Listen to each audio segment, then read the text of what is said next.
We start when you're ready. Awesome. Thank you so Okay. much for having me today, Connie. Yes, so nice to have you. It was a long time coming.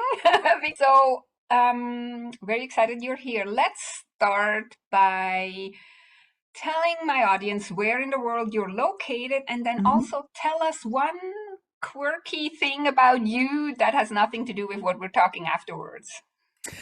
Yeah, so I am from Melbourne, Australia.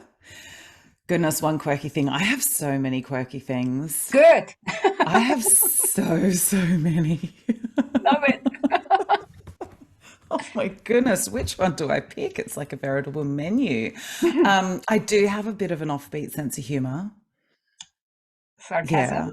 Yeah. Well, it Dark. used to be sarcasm, but I think I've moved away from sarcasm now because Mhm. it is that lowest form of humor. I just see things, and my partner often is just in stitches because he's like, "You're so quick with that," you know. But it just might be something I observe or just little Mhm. things that come out, which I, like I say, it not everyone finds it very funny because it is a bit quirky, but yeah, Yeah. luckily my partner thinks it's hilarious, so I'm in luck. Well, you look at the bright side, right?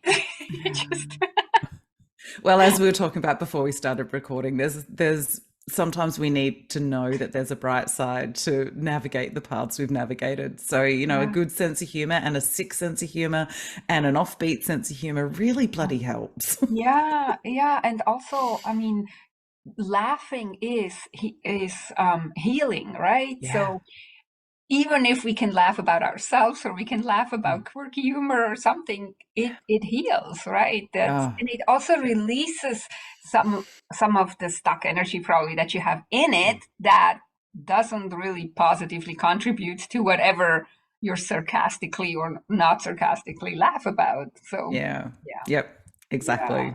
yeah. But you're not here to talk about your quirky sense of humor. We can. We can. It may We'll sneak drop it through. itself back in. But actually, what we wanted to talk about was self mastery. So I wanna. So you say, and I read this here so I don't mess it up. You say that you are a self mastery facilitator who flips the current paradigm on what it means to be a self, to be a master of self. That's how you say it. So I want to hear more about it. What do you say is the current paradigm and how are you flipping it? I think there's so many ideas of what it means to be spiritual, ideas of what it means to be enlightened, and ideas of what it means to be, living in this world as a spiritual being. And it is things like that love and light. All these people out there who are talking love and light, you know what? If you don't integrate your shadows, if you don't love the lessons in those Mhm. shadows, if you don't learn to harmonize them and have them sit in the fold, then your unresourceful behaviors are always going to be present. And they're not just going to be present, they're going to be kicking up dust everywhere you go. Mm. So, that is one of them that I talk about. The other thing is people expect self mastery to mean perfection. And perfection doesn't exist. We are humans and we are Mhm. messy as hell. We are Mhm. so messy. We get stressed. We don't sleep enough. We get tired. We have, sometimes limited energy in this physical human body. Mhm. And things happen. Things get thrown up. The idea is not perfection. We're not always going to be love and light and harmony and peaceful and all the rest of it. It's how do we deal with ourselves when the shit hits the fan Mhm. and, literally we're face down in the muck with no one else around to help us. Yeah. When we are left with the bare bones of who and what we are, the truth of that, light and dark and everything in between, and Mhm. how do we still pick ourselves up and see the next day and choose to have kindness and compassion for ourselves within Yeah. our unresourceful behaviors? Yeah.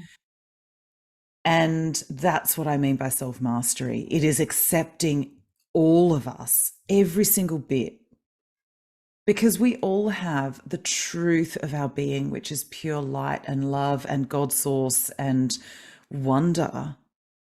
And we are human. We have free will, which comes from the ego, which is programmed by everything we've done before, by all of our choices, by our parents, our grandparents, our lineage. It's programmed by society. If Mhm. we want to do a different life, we need to be learning how to choose at a quantum level rather than at a human level. So we Mhm. need to be able to tap into divine will, not just free will. And so again, it's looking at those different paradigm flips as well. We're not looking at enlightenment, so to speak, but every time we clear trauma from our body, we are becoming lighter. Mhm. Yeah. Therefore, we are enlightening. It Mhm. doesn't mean we're going to hit enlightenment, Yeah, but exactly. we are enlightening. And I forgot now where I read it, but maybe it was in Michael Singer's books somewhere.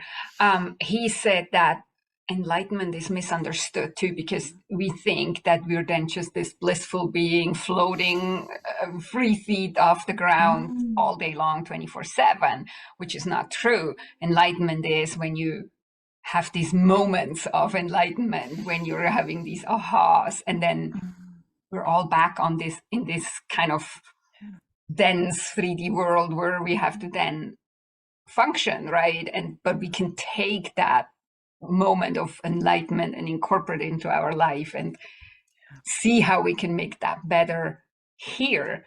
And Mm. yeah, so And so I like many what you're people only saying. talk about the ascension frequencies. They only talk about that. We're moving into a 5D frequency and we're Yeah, moving yeah, into, but we have chosen to incarnate in a 3D reality.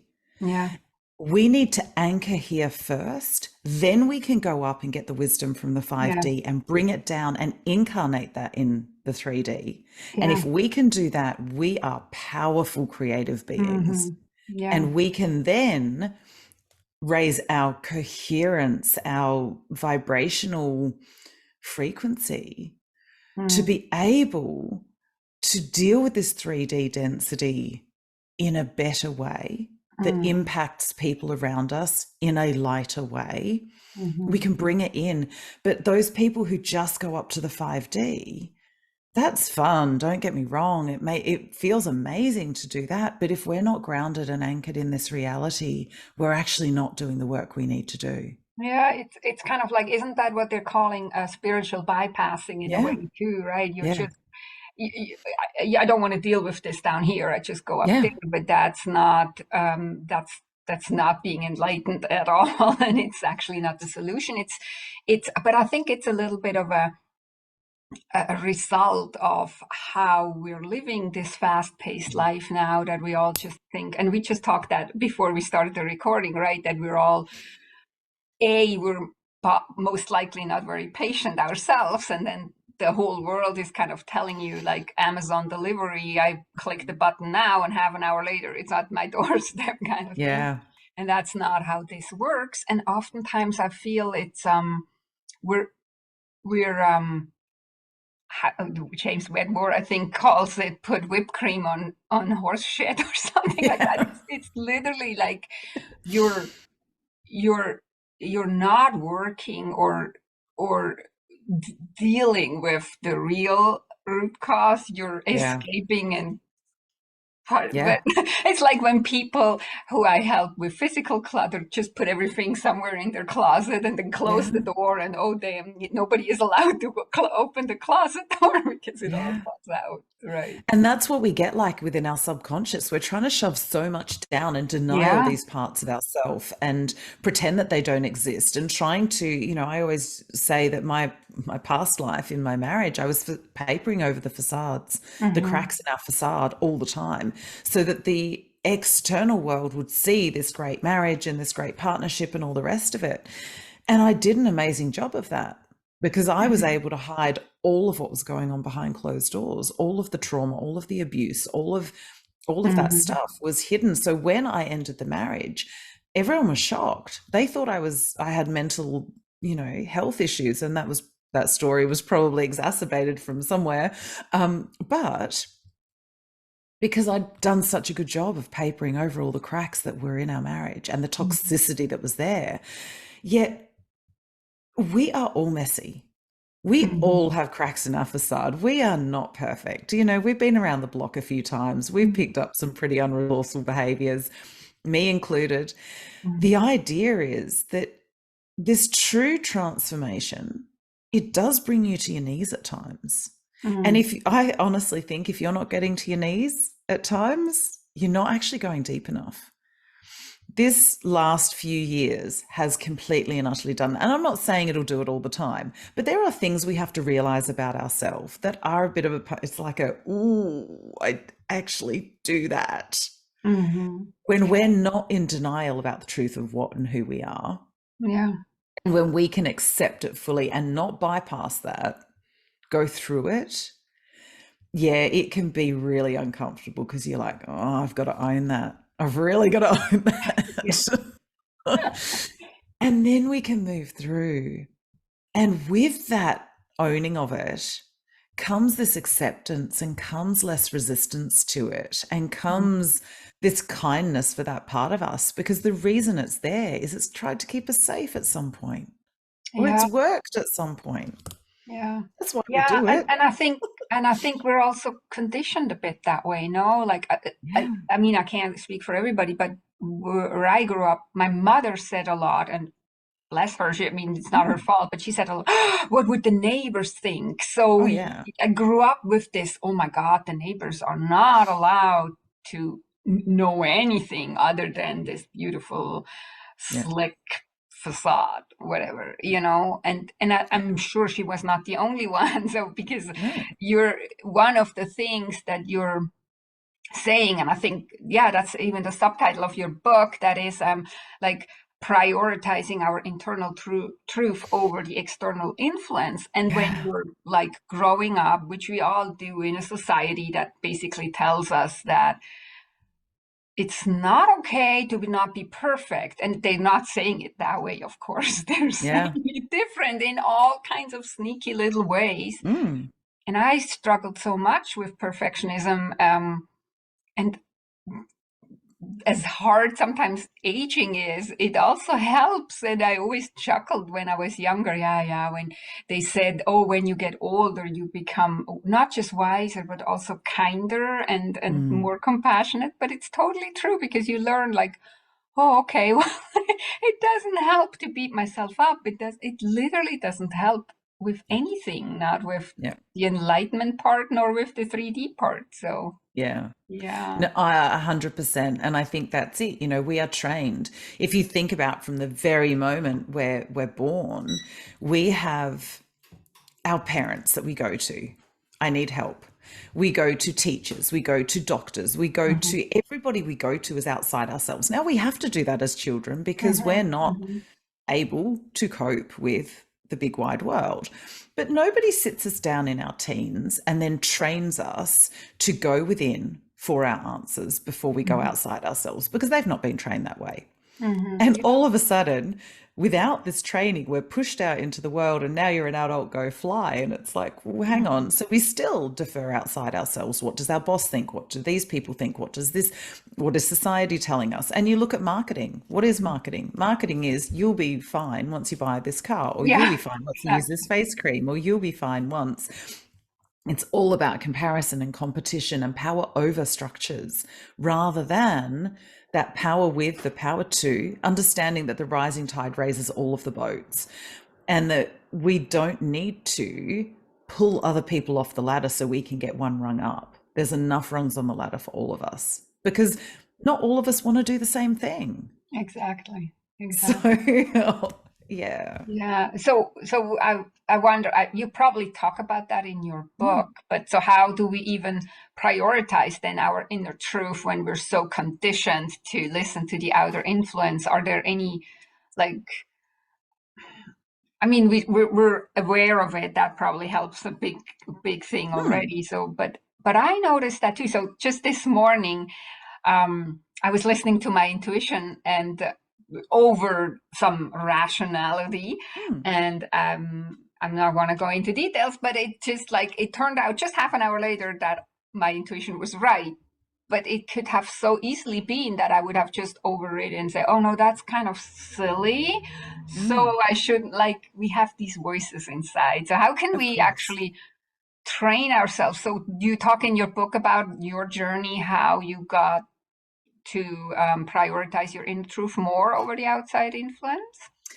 Yes and no. There is some of my story in the book. It's more about, I go into a bit of the psychology, I go into a bit of, the science behind it, I go into the energetics behind it, and I bring in the best story for, whether it be my clients or my own, to really illustrate those points. Mm-hmm. Because it is a practice and it is a time thing. You don't just wake up one day and all of a sudden your intuition is firing on all cylinders and it's like this beautifully honed muscle. When we first start working with our intuition, because we have shouted over it most of our life, it's like an atrophied muscle. We don't go into the gym and lift a couple of weights and you walk out after the first day looking like Arnie. It takes time, and it's the same with our intuition. We've got to practice with it. And so I suggest that we practice with small things first. Do I want a cup of tea or a cup of coffee? Make yourself the other one and see how you feel. But it's listening to that first answer. And I say that was the hardest thing I had to do when I started on my practitioner journey, was speaking before I think. Because the speaking before I think is the intuition. The thinking is my logical mind. And the logical mind only knows what it's done before. It only knows all of the past, all of our conditioning, all of that stuff that we've previously experienced. It doesn't know anything new. Yeah. And isn't it funny how I grew up and I was always told, think before you speak. Yeah. That's how I grew up too, right? And you are so right. Whatever wants to come out in the moment is your truth, right? And then you stop yourself, or I do. I can't speak for everyone. I do, because that's what was told. I was told constantly: think before you speak. Yeah. And yeah. And when I used to speak before I thought, I would get ridiculed for it, because I would come out with those really, the childlike. I remember sitting in a restaurant one day and I was watching the waves, and I didn't even realize I said it out loud. I'm like, if I was going to be a wave, I'd be a really big one. And all of the people around the table, rather than go, isn't that sweet? The child's in a daydream. It was all, I got teased about it for years. I got ridiculed for it. And I'm going, hang on a minute. And nowadays, especially, I'm like, I think that's actually a really decent thing to say. I would be a big wave if I was going to be a wave, because then I get to do all the crashing and people get to surf on me. And wouldn't that be fun? But for some reason, it wasn't the socially acceptable thing to say. So rather than accept it as being this, daydreaming child, it's seen as a flaw and a negativity. And so I learned to shuttle that magic down very quickly, because I didn't want the ridicule and the shame. And so being able to open that side back up as well is, looking at the magic, looking at the mystery. Okay, I don't always say it all out loud, but I certainly say a lot more of it out loud than I ever did before. Yeah. And I think times are changing a bit too. So it's a little bit less, we're all a bit more aware, or at least part of the, we're more aware, or maybe we're just being in those circles. I don't know, but I do feel like it is more accepted, because I was hiding way more about me and my truth in younger years than I do now. And but I'm still very selective, actually, when I'm thinking about it. I'm still very selective where I say it and where not. So what I'm wondering is, because we just, in our previous conversation before we started the recording, we were talking about some physical impact. So I was wondering, are there any physical signs that we could pay attention to when we're not speaking our truth or listening to our intuition? Oh, 100%. Look, I think, what is our natural state as human beings? Our God-given state is expansion. It is joy. It is peace. It is, it's that sigh that I just made. We feel at home in our body. When we are going against our soul, when we are going against our intuition, it is contractive, it is stuck, it is fear-based, it's heavy. And even when I'm saying it, I can feel that contractive energy. It feels dense. And that's our guidepost. Yeah. Most of my life before this, when it did feel expanded, funnily enough, I would get teased and ridiculed for it and be told I was too sensitive and all those sorts of things. Mm-hmm. My world was super dense, so dense that I got really, really sick because of it. Mm-hmm. Now, when we can tap into that expanded state, so I have literally just relaunched my business yesterday, just before speaking to you, in fact. And I remember sending you all the stuff last Yeah, night yeah, to you go, sent me you know, that email. I'm like, I've just oh my done a pivot. God. Yeah. But I have just been through one of those really, well, it's been almost 2 years now. I changed my top value to self-mastery, and it has been a road of trials. I have been literally on my knees screaming for God to take me home more than once. And even with all of the stuff I've been through before, I never actually got to that point. Mm-hmm. I had some ideations, but I never got to the point of actually wanting to not be on this plane anymore. Mm-hmm. And the reason was I'd chosen that value of self-mastery. How else are you going to learn to master yourself unless you are given some trials through Mm-hmm. which to do it? Yeah. Now, I thought I'd done all my trials Are and we that I ever? was, no, we are not always done with them. And so, but through all of it, even in those on my knees moments, there has been this deep knowingness. I'm not done yet. I just need to navigate this. I just need to hold on for dear life and white knuckle this and just hold on, because you Or know you're not done. surrender and see where But it goes. that Because is the moment of yeah, surrender. yeah. That is exactly the moment of surrender where you feel that deep peace, that deep knowingness, and that deep sense of just handing it over to the divine to go, I am doing all I can in this human realm. I need your guidance. Mm. Just show me the way. And there have been many, many, many of those moments. Show me what to do. Just show me the way, show me the path. Mm. And in that contraction opens and it becomes freer. And so this is where I also talk about aligned bravery, because when we are stepping into the newness, of course, our ego, our inner children, our inner teenagers, our younger parts of self that have been conditioned to not want to do that, they will speak up with fear. Mm-hmm. And that's all this contractive stuff.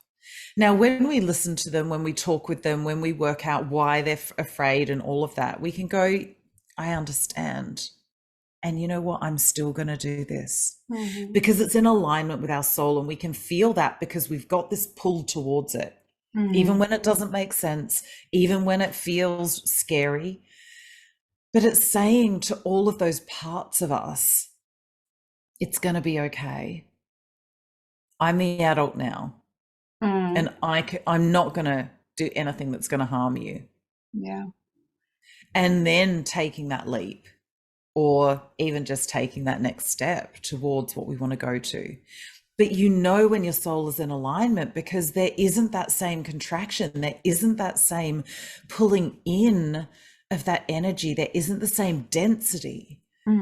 What I find tricky is because we're so used to this denseness, Yeah. to this restriction. Like that Yeah. was, and I'm probably no, not just probably. I still struggle with that at times. So Yeah. we're so used to it that this is the familiar part. It's like when I help my clients too. They're so used to their clutter, and I don't only help with physical clutter, but with all. They're so used to that situation. And we humans are amazing. We can adjust and adapt to so many situations, whether they're healthy or not, right? But so then that's the familiar one. And anything that is not so dense and restrictive feels unfamiliar and scary. And so Yeah. this is sometimes really the hard part. Um, Yeah. to actually understand that this is how I'm aligned with my soul. But it feels unfamiliar. It feels scary, right? Because the other one Yeah. is so much more how we're used to, Yeah. especially like with all the conditioning from the outside. Yeah. And that's why a lot of people leave their healing path, Mm-hmm. because they start to feel free and they go, oh, I don't know that I like this, and they go Yeah. back. And Yeah. until you're ready to step into that freedom and those new levels of abundance, and people say that they're happy to step into abundance, but so many Yeah. people don't recognize that they are abundance. Their Yeah. energy is abundance. Their birthright is abundance. They come into this world abundant. Mm-hmm. But often people will leave the healing journey because they start to feel this freedom, and it's almost like, I've got too many choices, quick, go back. And you see them shrinking back into their old life. And I always feel so sad when it happens. And also, I know that's their journey, that's their choice. Yeah. But it's usually coming from free will choice, not divine choice. Mm-hmm. Well, ego It's choice. coming from the human. Mm-hmm. But that's our free will, is that human egoic aspect, Mm-hmm. not that divinity. Mm-hmm. And once we've got that beautiful separation and we understand the difference between the two, and of course it takes time, we need to do a lot of subconscious reprogramming to get to that point.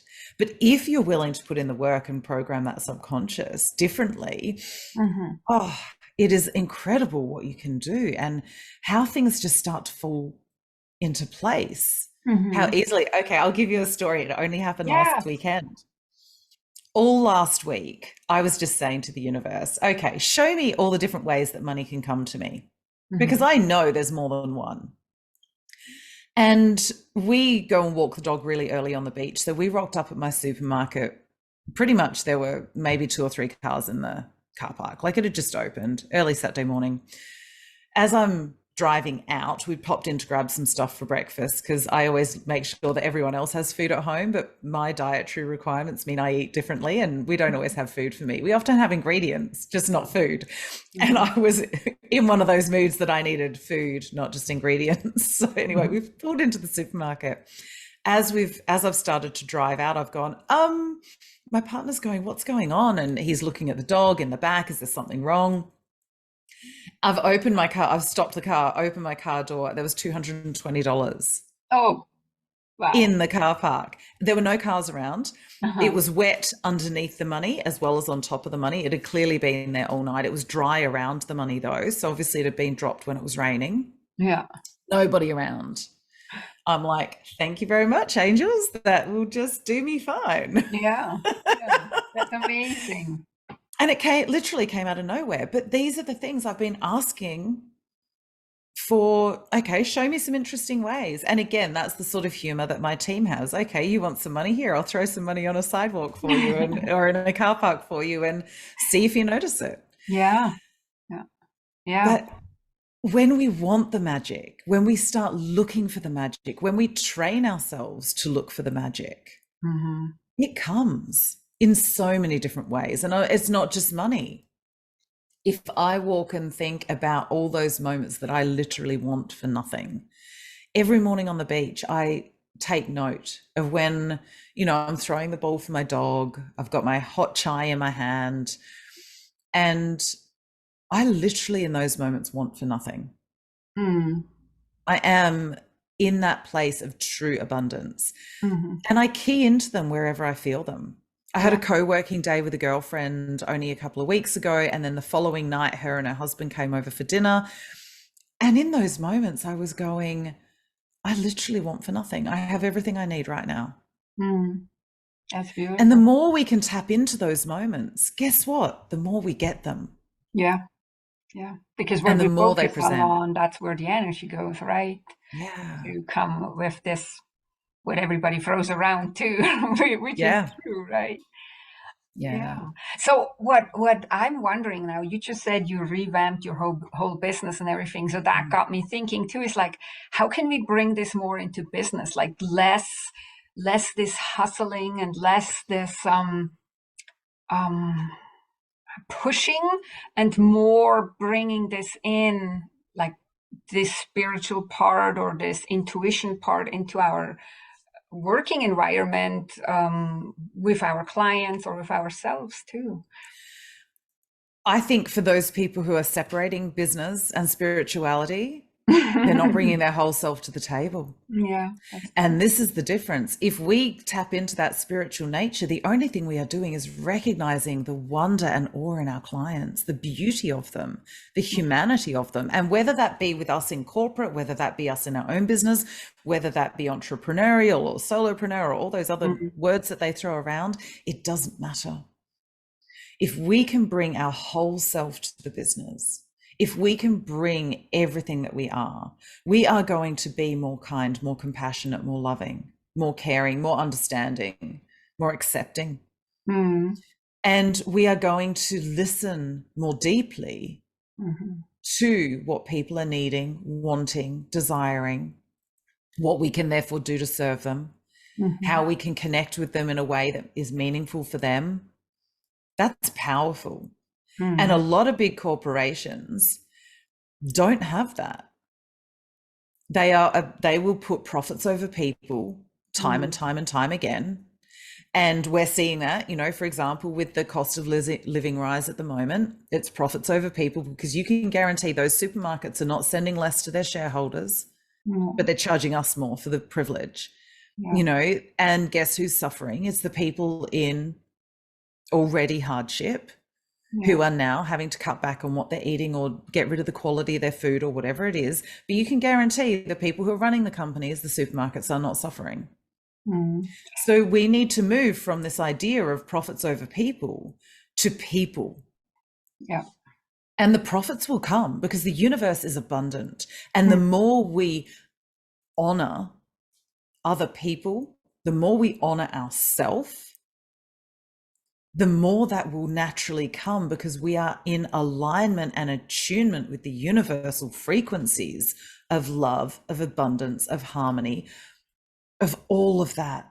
Mm. And if we can align those things, there is nothing that we can't do, Mm. which is amazing. Yeah. Yeah. And what it comes to my mind is also, it's like, it's not just profit over people, it's also profit over earth, over Yeah. the Yeah. resources, over, it's just Yep. take, Yeah. because I'm involved in some um, food waste saving. So, Mm. and this is the crazy part, the prices skyrocket here in Mm. Canada too. Yeah.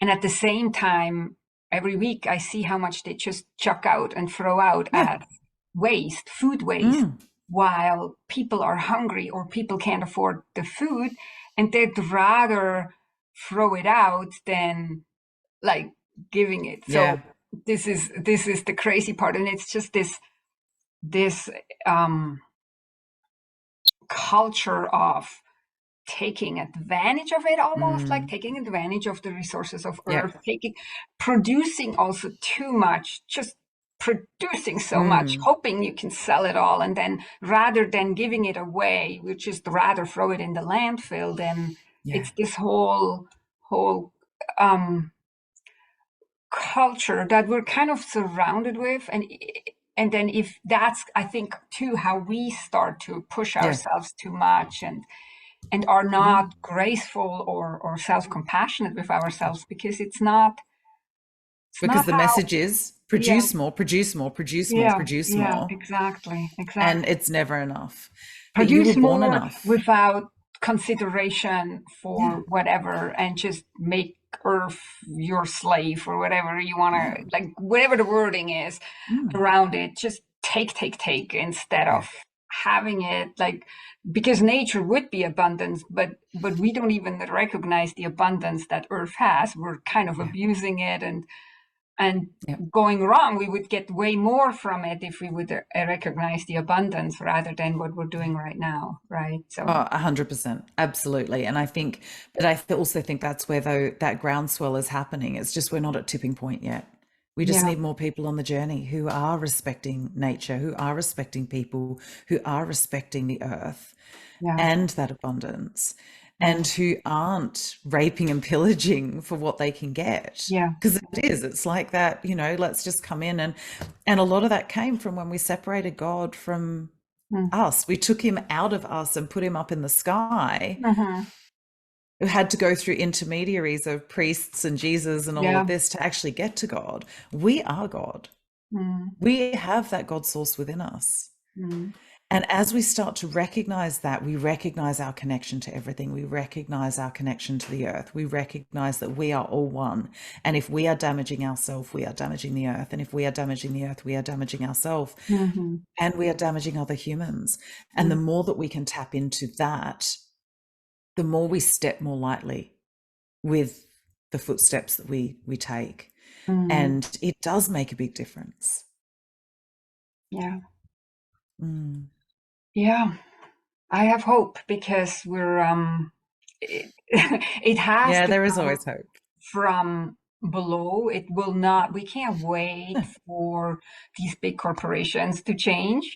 It has to come from below. I Yeah. always say too, is like we as consumers, no matter whether it's food or whatever we consume, we have the power. Mm. If we become aware and conscious, we can make different decisions, and they will have to adjust, these Yeah. so-called corporations or whatever it is. They will have to adjust. Well, think about those corporations as the biggest ships in the ocean, Mm. whether it be airline carriers or whatever. Now, if they're traveling at full speed and they've got to then stop and turn around Yeah. 180 degrees and go in the opposite direction, how long does that take? Yeah, that takes a long If time. we're in our little, our Dingy little boat. tinnies, it doesn't take long. We can Yeah, turn on a dime. yeah, yeah, And we can change direction so much faster. So we are the ones who have to lead the way, yeah. because from the small business, from the micro businesses, from the small businesses, then the medium businesses start going, hang on, these people are doing this and it's working. Mm. And the big corporations have no choice. Yeah. They have to come with us. They will reach a tipping point because there's actually no other way. It's all written in the stars. If we believe in astrology, which I certainly do, it's all written there. And we're following it anyway. So we can go kicking or screaming, or we can make some changes. Which, to be fair, I've been kicking and screaming in a few of those as well. But, Yeah. I it's think been that worth the kicking and screaming. there is probably a place for kicking and screaming Oh, yeah. because we learn something from it. But I think eventually it's the easier way to not kick and scream and use Yeah. that energy for Yeah. something else. So yeah, I want to be mindful of the time. So Yes. let's let's um, let's figure this one out. So what is your suggestion where people can start? Like they could of course find you. You can Mm. talk a little bit about where they can find you and all that, but maybe people are not 100% ready yet to find you. So where could they start? What would be one tip that you would give? The first thing I always say to people is just wherever possible, stop and notice your breath. Slow Mm-hmm. down. Mm-hmm. All you need to do is 4 deep belly breaths, and you can change your body physiology from being in fight and flight to being in rest, repair, and digest. You can reactivate your parasympathetic nervous system with 4 deep breaths. That's less than a minute. Yeah. And in that, we become present, because if we're concentrating on our breath, we're back in our body, we are embodied. And then we can read, okay, what's my next step? Or what's Mm-hmm. in my highest good right now? Yeah. I like What that. do I need to do to move forward? It's so simple. And I think this is the premise of what I do. It's not about teaching. If I did all the spiritual practices that I know, I wouldn't have time to eat, sleep, I'd have all of my, and that's fine if you're a monk on a mountaintop and that's your life, Mm. but we're living in the real world. Mm. And so what it is about slowing down and breathing, simplifying whatever we can, simplifying our spiritual practices. Mm. I do some of my spiritual practices in the shower because I have a shower every day. So why not, do some at the same time? So there's all of these things that we're able to do that actually make our spirituality very accessible and Mm-hmm. easy.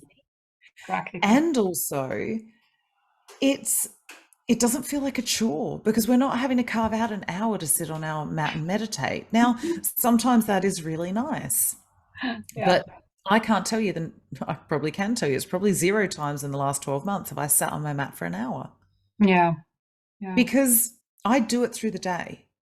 I Mm. do little bits of connecting in. I'm always talking to my guides. I actually do a lot less meditation now than when I started out, because I'm always dropping in and out of it. And Hmm. so I'm probably Yeah. actually doing more. But, in terms of that, sit down Yes.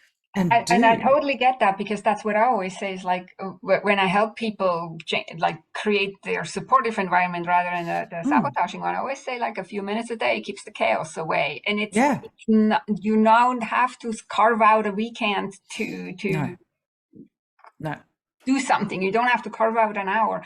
It's so much more sustainable too if you do a little bit here, a little bit here, yeah, a little bit here, a little bit here, and then yeah, you get into this. You eventually you're doing it so naturally that, and that's where yeah, we want to get to, right? yeah, So yeah, so that's why I like yeah. your suggestion a lot. That Mm, makes so much sense. yeah. Simplify, simplify, simplify. You know what? If it was complicated, you Yeah, put it in the too hard basket and you don't do it. And let's face it, we exactly. need to do this work. It's Yeah. really necessary and it changes your life. Mm. Yeah. So tell us a little bit. Where can people find you? You just revamped your business, so where Yeah. do they find you? Where you want to So connect with them if they do find you? yeah, so it's at amandakate.com.au and all of my social links are in the top bar. So super easy to find. Awesome, awesome. So last question before we wrap Yeah. up. What's your definition of self-love? Self love is just being kind to yourself. It's accepting that you are going to be unresourceful at times. You are going to be swimming in the darkness. And it's being able to love yourself even in those moments. And Mm, that does take practice. It does take work. It does take reminding yourself. mm, But if you start with the question, what age did your children become unlovable? Most of my mm. clients go, they never did. So Yeah, I then go, so what age did you? Because all adults think they're unlovable. yeah, Now, that can be a very confronting question for people, but it does help them realize the magnitude. They never became unlovable. They've always been lovable. They've always been worthy. They've always been enough. We just believe, we have stories, we have conditioning that tell us we're not. mm, As soon as we can start to shine light on those stories, it all starts to become so much easier. yeah. Beautiful. Thank you so much, Amanda, for taking the time, sharing your Oh, wisdom with us. I could talk about yes. those things forever, but I know the let's feeling. end I it know the here. It feeling. was beautiful. Yes. Thank you so much. Lots of love. Thank you so much.